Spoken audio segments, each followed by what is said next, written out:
Hi guys, welcome back. Today I'm going to talk about the separation of powers, for the federal government that's spelled out in the Constitution. Now we're all familiar with the executive branch, the legislative branch, and the judiciary branch. What a lot of people are not so familiar with is that there's also a separation of the voting powers. Okay, a lot of people take it kind of for granted that in the Constitution it says that the people are going to elect, the president, the House of Representatives, and the Senate, and that's not the case. Okay, in the original Constitution, the way it was set up is that the people, okay, would vote for the House of Representatives. Okay, and that's why any tax law has to originate out of the House, because the House is closest to the people. Okay, and in the original Constitution, that's the only thing that the people actually vote for, other than in their local state legislatures. They vote for the House of Representatives. The senators in the original Constitution were voted for by the state legislatures. Okay, so the state legislatures of each state would through some means, whether it be unanimous or whatever, however they decide to do it within their state, they would vote for the representatives to the Senate, okay, not the people. The 17th Amendment changed that.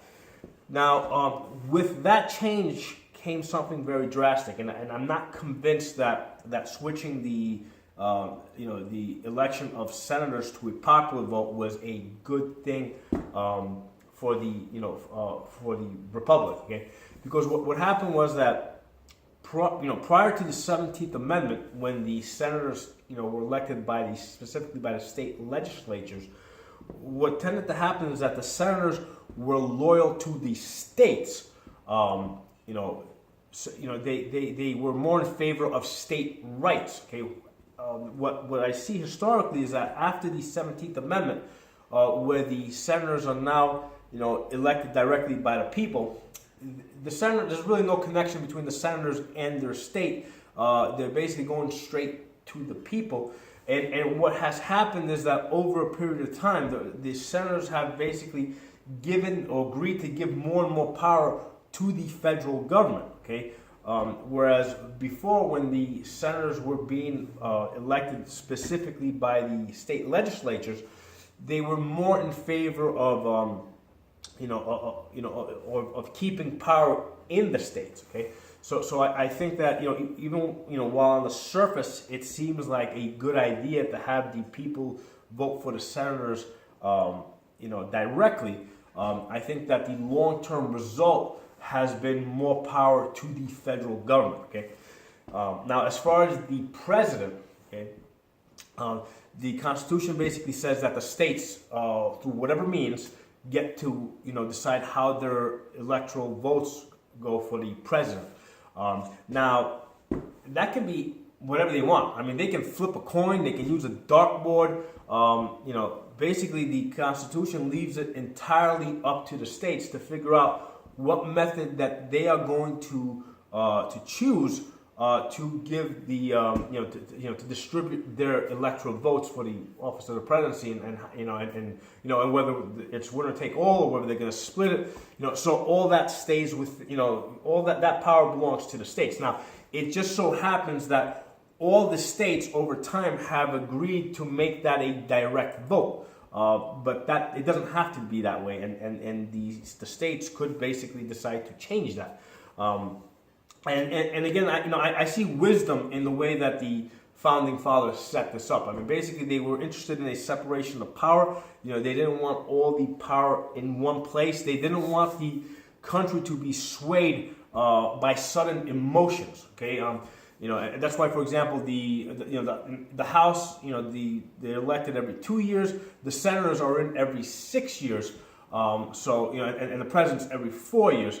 So, by having 2 years, 4 years, 6 years, you're not changing the entire government at once. At the same time, all the time. Okay, so basically, you're always kind of mixing new and old.